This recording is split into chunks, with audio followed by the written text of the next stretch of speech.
Katika maisha ya kawaida huwa hatufikiri sana kuhusu mbali wa anga. Tunaamka, tunakimbizana na majukumu, tunalea familia, tunapambana na maisha. Lakini kuna watu wachache sana duniani ambao waliamua kuvuka mipaka ya kawaida ya kibinadamu kwa kuiacha dunia nyuma na kwenda kuzunguka mwezi.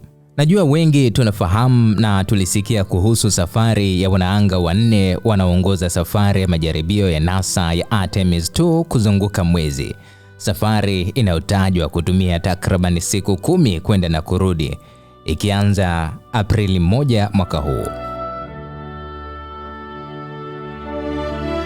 Safari hii imeongozwa na kamanda Reid Wiseman, rubani Victor Glover, wataalamu wa misheni Christina Koch na Jeremy Hansen. Hawa wanaanga ni akina nani hasa? Nipe sikio lako kwa dakika kadhaa tu nikufahamishe. Naanza na Reid Wiseman. Reid Wiseman ni mkongwe wa jeshi la wanamaji la Marekani, yani Navy, kwa miaka takriban 27 na ni rubani, baba wa familia, mhandisi, na alichaguliwa kuwa mwanaanga wa NASA mnamo mwaka 2009 na mwaka 2014 alihudumu kama mhandisi wa safari katika kituo cha kimataifa cha anga ISS. Wakati wa kipindi maalum cha misheni ya Expedition 41 kuanzia Mei hadi Novemba mwaka huo 2014, walikaa siku takriban 165 angani. Yeye na wenzake walifanya zaidi ya majaribio 300 ya kisayansi katika maeneo kama fiziolojia ya binadamu, tiba, sayansi ya mwili, sayansi ya dunia na astrofizia. Hii ilikuwa safari yake ya kwanza angani, ambapo pia alitumia karibu saa 13 akifanya matembezi ya anga katika safari 2 nje ya kituo hicho.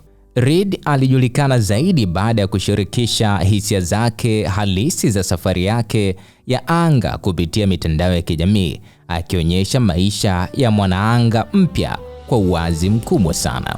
Reid ana shahada ya kwanza ya sayansi kutoka taasisi ya Rensselaer Polytechnic na shahada ya uzamili ya uhandisi wa mifumo kutoka chuo kikuu cha Johns Hopkins, na mwaka 2008 alipata cheti cha mifumo ya anga kutoka chuo cha jeshi la wanamaji, yani Naval Postgraduate School.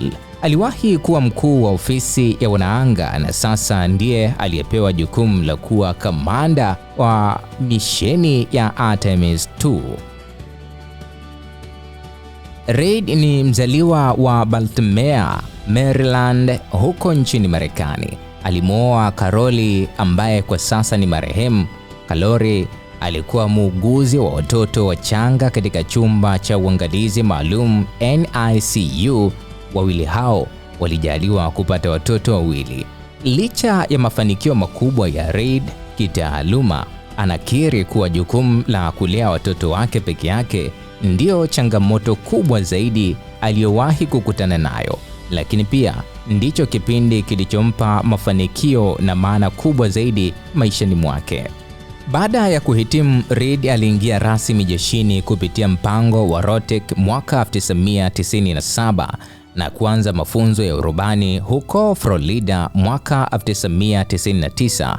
Alithibitishwa kuwa rubani wa kijeshi, Naval Aviator, na akaanza kurusha ndege ya kivita ya F-14 Tomcat. Alihudumu katika vikosi mbalimbali vya anga na kufanya operation Mashariki ya Kati, akihusika katika operation Southern Watch, Enduring Freedom na Iraq Freedom. Pamoja na hayo, Reid amepokea tuzo nyingi zikiwemo nishani ya ustahiki wa juu wa kijeshi, nishani ya huduma bora ya juu ya ulinzi na nishani ya anga au nishani ya huduma ya anga mara 5 mfululizo, na tuzo mbalimbali za jeshi la wanamaji na operesheni za kijeshi. Mwingine ni Victor J. Glover Jr. Victor J. Glover Jr. yeye alichaguliwa kuwa mwanaanga wa NASA mnamo mwaka 2013, wakati huo akiwa anahudumu kama mshauri wa sheria katika Seneti ya Marekani. Alikuja kujulikana zaidi alipokuwa rubani wa chombo cha Crew-1 Dragon kilichoitwa Resilience.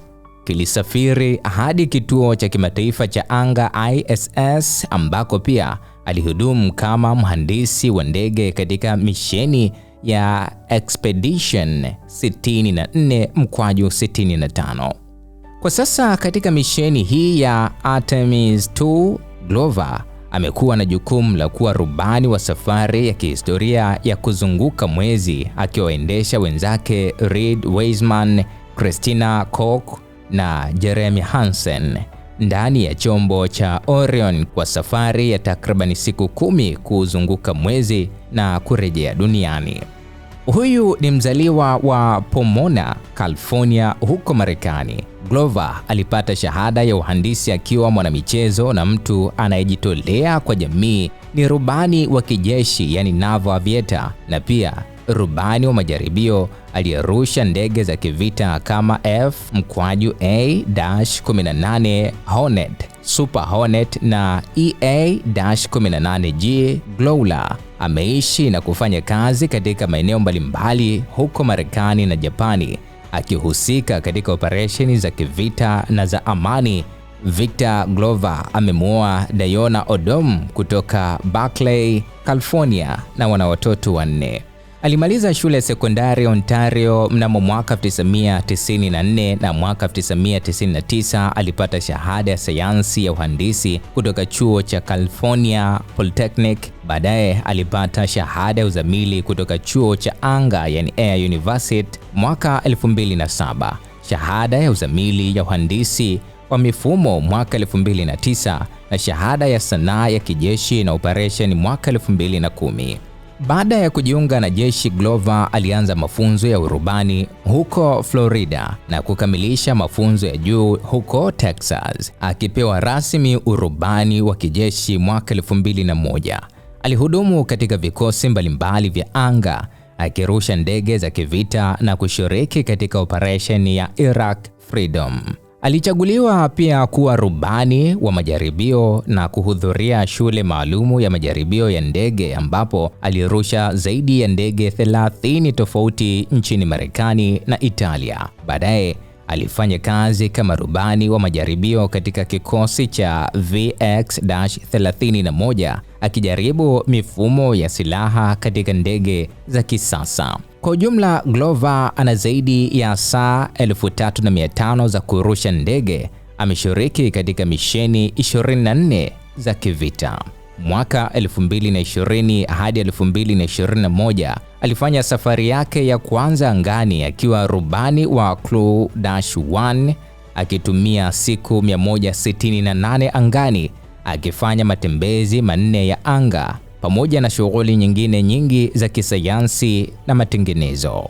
Glover amepokea tuzo nyingi za heshima, zikiwemo ile ya nishani ya huduma bora ya juu ya ulinzi, nishani ya pongezi ya jeshi la wanamaji, pamoja na tuzo ya NASA kama nishani ya huduma ya ustahiki wa juu ya NASA na nishani ya utafiti wa anga za juu. Pia ametambuliwa kimataifa, ikiwa ni pamoja na kuingia katika orodha ya Time 100 Next mwaka 2023, orodha ambayo inahusisha majina ya watu 100 wanaochipukia duniani wanaotazamiwa kuwa na ushawishi mkubwa wa baadaye katika sekta mbalimbali kama siasa, sanaa, michezo, sayansi na biashara.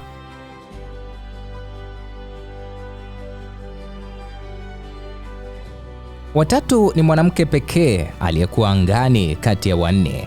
Huyu anaitwa Christina Koch. Huyu ni mtafiti na mhandisi aliyechaguliwa na NASA kuwa mwanaanga mnamo mwaka 2013. Katika misheni hii ya Artemis 2 amepewa jukumu la kuwa mtaalamu maalum wa misheni. Uzoefu wake mkubwa angani ulitokana na kuishi na kufanya kazi katika kituo cha kimataifa cha anga ISS kwa karibu mwaka mzima wa 2019 wakati wa misheni ya Expedition 59, 60 na 61. Christina aliweka rekodi ya kukaa angani kwa siku 328 mfululizo, muda mrefu zaidi kuwahi kufikiwa na mwanamke, na pia alishiriki katika matembezi ya kwanza ya anga iliyofanywa na wanawake pekee. Baada ya safari hiyo, alihudumu kama kiongozi wa kitengo cha wanaanga na pia mshauri wa kiufundi katika kituo cha Johnson cha huko NASA. Kabla ya kuwa mwanaanga, alifanya kazi katika maendeleo ya vifaa vya kisayansi vya anga pamoja na kazi za uhandisi katika mazingira magumu kama Antarctica na Arctic. Mbali na kazi, anapenda michezo na shughuli mbalimbali kama michezo ya kupanda milima ya miamba na barafu, yoga, kuogelea, kuendesha baiskeli, kukimbia, upigaji picha na kusafiri. Christina alizaliwa Grand Rapids, Michigan huko Marekani. Akalelewa huko Jacksonville, North Carolina na kuishi Livingston, Montana. Alikulia katika mazingira ya kazi ngumu, akitumia majira ya joto katika shamba la familia yao huko Michigan, jambo lililomjenga kuwa na moyo wa kujituma na kupenda changamoto. Alisoma katika chuo cha North Carolina ambapo alipata shahada ya sayansi katika uhandisi wa umeme na fizikia pamoja na shahada ya uzamili katika uhandisi wa umeme. Ametunukiwa tuzo mbalimbali zikiwemo tuzo ya ubora ya Neil Armstrong, tuzo ya mhandisi wa uhandisi wa anga za juu na tuzo ya uongozi wa Athena duniani, pamoja na tuzo nyingine nyingi za kisayansi na utafiti. Wa mwisho ni Jeremy Hansen. Huyu ni mwanaanga kutoka shirika la anga la Canada CSA. Jeremy Hansen kupitia misheni ya Artemis 2 imekuwa ni safari yake ya kwanza ya majaribio yenye binadamu ndani ya chombo cha Orion kinachorushwa na roketi ya SLS, na amekuwa Mkanada wa kwanza kabisa kufika karibu na mwezi, hatua ambayo ni kubwa katika historia ya anga kwa Canada. Jeremy alizaliwa London, Ontario huko Uingereza na kukulia katika shamba karibu na kisiwa cha Ailsa Craig kabla ya kuhamia Ingersoll kwa masomo ya sekondari. Huyu ni mwanajeshi mwenye cheo cha kanali. Ameoa na ana watoto watatu. Mbali na kazi, anapenda kusafiri kwa mashua, kupanda milima ya miamba na kuendesha baiskeli milimani. Safari yake ya anga ilianza mapema kabisa akiwa na umri wa miaka 12 alipojiunga na kikosi cha vijana cha anga, yani Air Cadets. Akiwa na umri wa miaka 16 alipata leseni ya kurusha glider, yani ndege inayotumia upepo na mikondo ya hewa kuruka bila kutumia mafuta au injini. Akiwa na umri wa miaka 17 alipata leseni ya urubani binafsi, na mwaka 1999 alihitimisha shahada ya sayansi ya anga. Mwaka 2003 alikamilisha mafunzo ya urubani wa ndege za kivita CF-18. Kuanzia mwaka 2004 hadi 2009 alihudumu kama rubani wa ndege za kivita na pia afisa operesheni za mapambano, akisimamia shughuli za anga za NORAD na operation za Arctic. Mwaka 2009 alichaguliwa kuwa mwanaanga wa CSA. Kufikia mwaka 2011 alikuwa tayari anafanya kazi kama Capcom, yani kiungo muhimu cha mawasiliano kati ya wanaanga walioko angani na timu ya ardhini katika kituo cha kimataifa cha anga ISS. Aliendelea kujenga uzoefu ambapo mwaka 2017 aliweka historia kwa kuwa Mkanada wa kwanza kuongoza kundi la wanaanga wa NASA katika mafunzo, jukumu kubwa la uongozi wa kimataifa, na mwaka 2023 alichaguliwa rasmi kuwa sehemu ya timu ya Artemis 2. Jeremy ana shahada ya kwanza ya sayansi ya anga na shahada ya uzamili ya fizikia kutoka chuo cha Royal Military cha Canada, ambako alijikita katika utafiti wa ufuatiliaji wa satellite. Ametunukiwa tuzo mbalimbali za heshima zikiwemo tuzo ya mwanafunzi bora wa jeshi la anga huko Canada, nishani ya huduma ya miaka 12 ya jeshi, nishani ya Jubilee ya Malkia Elizabeth wa pili na medali ya dhahabu ya Royal Canadian Geographical Society. Safari ya Artemis 2 ama 2 ni kioo kinachoonyesha jinsi binadamu wanavyoweza kuvuka mipaka ya mawazo na uoga na kufika sehemu ambazo hapo awali zilionekana kama ndoto tu. Wanaanga hawa wanne, Reed Wiseman, Victor Glover, Christina Koch na Jeremy Hansen, kila mmoja akiwa na historia yake ya kipekee, nidhamu, mafunzo na uzoefu mkubwa, wanaungana katika safari moja inayowakilisha ushirikiano wa dunia na matarajio ya kizazi kijacho. Safari yao inatukumbusha kwamba maendeleo ya mwanadamu hayana kikomo na kwamba kila hatua wanayopiga angani ni daraja la maarifa, ujasiri na ndoto kwa vizazi vinavyokuja. Swali ni kwamba wewe umejiandaa kuweka historia katika sekta gani, ama kuvuka mipaka ipi itakayoweza kuweka historia nzuri kwa kizazi cha sasa na cha baadaye?